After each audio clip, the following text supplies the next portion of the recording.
Hi, so in this video we're going to start with some basic exercises. We're going to do 5 exercises. We're going to aim for 10 repetitions. If you can do 15 or 20 maximum repetitions, then that would be great. So we're going to aim for that, and then we're going to do it between, you're going to complete all the exercises in order, and then we're going to aim to do that 3 times. 3 to 5 times, so 3 times to start. So we'll start with 10 reps.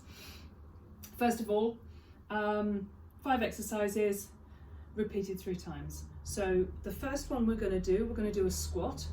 So I'm not too sure on your experience here, so how that's going to work is so feet are shoulder width apart, toes are slightly turned out. Okay, so from the side I'll show you. Hands out. Okay, so we want to be pushing our hips back. So you're not bending your knees forward, so you're pushing your hips back and sitting back on it there. So you've got your back nice and straight, push back and sit. Now if you've got more flexibility, then you can go a little bit lower. Okay, so that is your squat.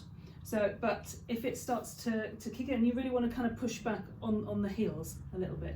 So you're not on your toes. That would be a really bad squat.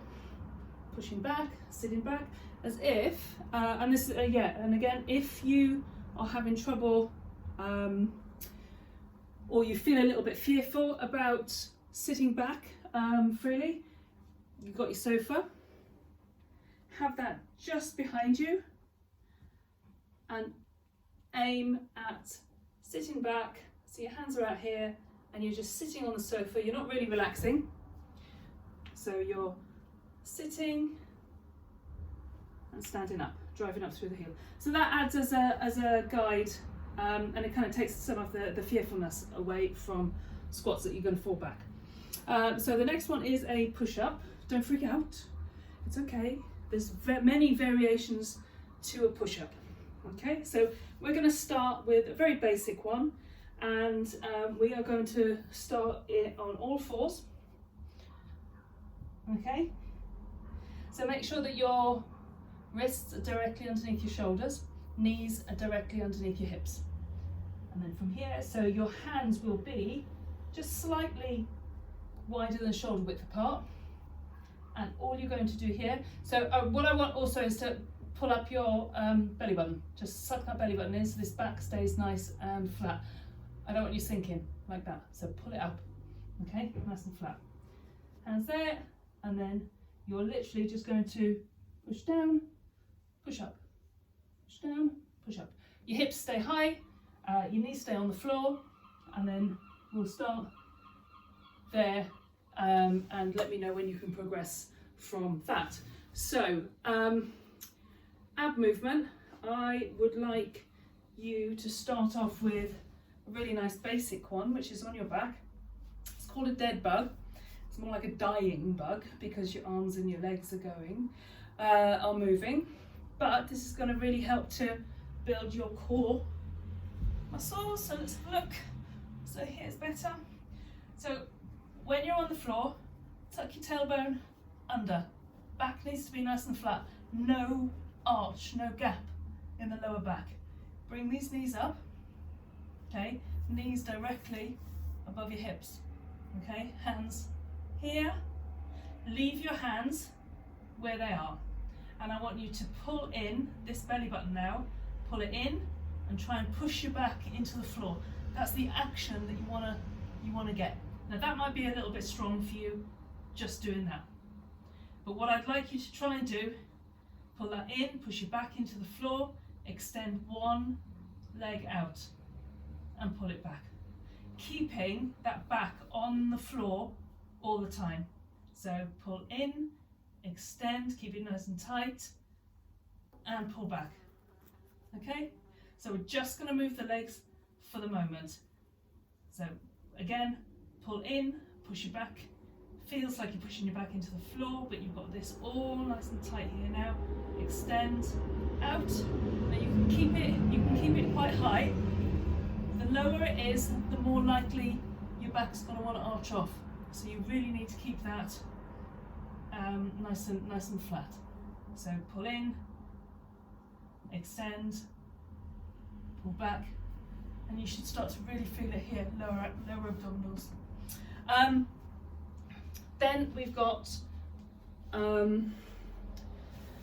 rear lunge. So when we're going to keep this nice and high, I just want to see how your legs feel with it. So feet are hip width apart. Reverse lunge is that you're stepping back. I'm just going to go side on. So hip width apart. As you step back, keep that width. Step back, down. So you can go low, you can keep it high. It depends on your knee health and your ankle flexibility, okay? So, but what we want to try and do is keep this core in. That's where it would be to the floor, but you take it to where you can. And what I want you to focus on is the pressure into the front heel. This back leg shouldn't really take any weight at all. So you're on your toes, okay? Core, this leg's already primed. It's going to take all the weight. This is just helping you to balance. Drop down, heel, drive up, okay? So it's the front leg's doing all the work. And like I said, you don't have to, taking it from the front view, you don't have to go all the way. So these little pulses like that would be fine as well. Just make sure that the pressure's all on the front leg. Last but not least is a plank. So here we are going to show you the correct form for a plank first, and then we'll talk about how to do it. So when you're on your elbows, the full plank is like this. Now what I want, a lot of people, you might have it high, you might have a big dip in your back. I want you right in the middle, pull your belly button in and tuck your tailbone under. So you're kind of crunching between your ribs and hips. Okay, so if you imagine trying to pull your elbows back into your toes, then that's the kind of position I want for a plank. So that's can be quite strong to start with. So on your elbows, I want you to keep on your knees. So we'll start from a lying position, elbows directly underneath. Let me just do this. Elbows directly underneath your shoulders. Okay, knees stay on the floor. Suck your belly button in now already. You feel your thighs lift off the floor. Squeeze your bum and lift up. Okay, so it feels like you're pushing your bum or sticking your bum out in the air, but it's really not. You're coming up nice and flat. I want you to hold it here for 10 seconds. Okay, and then take it down. Pull your belly button in, squeeze your bum, lift again. Okay, 10 seconds, and then back down. Pull your belly button in, squeeze your bum, lift. So you stay on your knees, but again, you're pulling your elbows into the floor, pulling them down into your body. So if you think about what you're looking at is these ribs here and these hip bones here. When you're doing any kind of plank exercise, you want to pull. So you want to think about these ribs and these just pulling in, so you're kind of crunching in midair. Those are your exercises. Let me know how you get on. And start with, so the only difference is the plank, just do 3 times 10 seconds. All the other exercises are 10 repetitions. Do each one straight away after each other. Have a break, have a sip of water, about a minute, 2 minutes, and then go again for your next round. So do that 3 times. Let me know how you feel, and we'll take it from there. Lovely, thank you.